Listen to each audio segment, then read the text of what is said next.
Сегодня «Дом из песка и тумана», 2003 год, по роману Андре Дюбуса III, сценарист и режиссер Вадим Перельман, в ролях Дженнифер Коннелли и Бен Кингсли. Бюджет 16 миллионов 500, сборы 16 943 миллиона. Едва окупился. Фильм я видела очень давно, но наткнулась на фильм на Ютубе, еще раз пересмотрела. Я даже не знала, что режиссер американец с украинскими корнями. Сюжет. Девушка Кэти и ее брат по завещанию отца владеют домиком на берегу океана. По ошибке муниципалитета за неуплату налогов дом отбирают и продают американцу иранского происхождения Бехрани. Кэти негде жить, она сближается с помощником шерифа Лестером, который пытается оставить семью с двумя детьми ради Кэти. В семье Бехрани тоже все напряженно, жена обвиняет мужа, что это из-за него им пришлось покинуть Иран после революции. Муж хватается за любую работу, наступив себе на горло. Кэти страдает от алкогольной зависимости, в бывшем она употребляла что-то покрепче, винит себя, что отец 30 лет выкупал дом, а она в одночасье всего лишилась. Муж ее бросил, у мамы и брата свои проблемы. Финал печальный. Кэти пытается покончить жизнь самоубийством, причем дважды.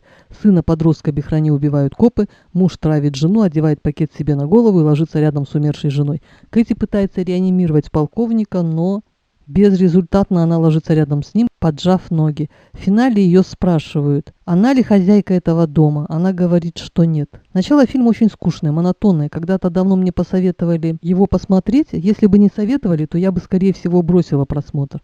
Персонажи двигаются очень медленно, совершенно не динамичный фильм.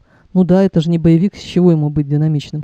У меня было ощущение надвигающейся беды. Если вдуматься, вроде никто не виноват. Кэти безалаберная. Когда вступала в права наследства, надо было сделать акцент на то, что налоги не должны начисляться. Наверное, речь шла о налоге на землю и имущество.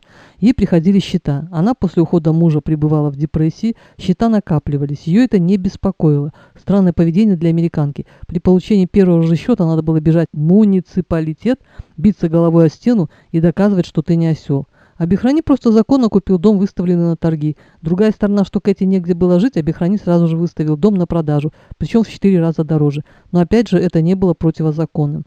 В общем, всех можно понять, всех опять жалко. Кэти, которая уже, наверное, никогда не сможет жить в этом доме, семейство Бехрани, которым уже никакой дом не понадобится, помощника шерифа Лестера, который оказался в тюрьме и который хотел начать новую жизнь с Кэти, бросив жену и двоих детей. У меня было такое ощущение, что груз прошлого утянет их всех на дно. У Кэти алкоголизм, у Бехрани служба в Министерстве госбезопасности, а Лестер думал, что, предав семью, он обретет счастье с Кэти.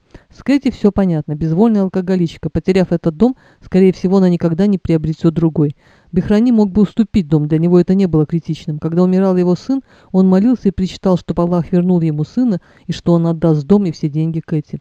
Помощник шерифа из тюрьмы звонил домой, но отвечал автоответчик. Очень жаль было сына, подростка Бехрани, и жену. Они были хорошими людьми, сразу прониклись сочувствием Кэти. Ужасная трагедия. Чертов дом не принес никому счастья. Я почитала биографии Перельмана, что-то режиссерская карьера Перельмана в Америке не очень-то сложилась. Жаль, отличный фильм. Слишком дорогая цена за бунгало, даже если оно на побережье. И еще я думаю о том, что любое превосходство, в чем бы то ни было, дает право его обладателю на исключительность. Ну, он так думает. Жаль, что это сопровождается ужасной трагедией. На сегодня все. Всем пока.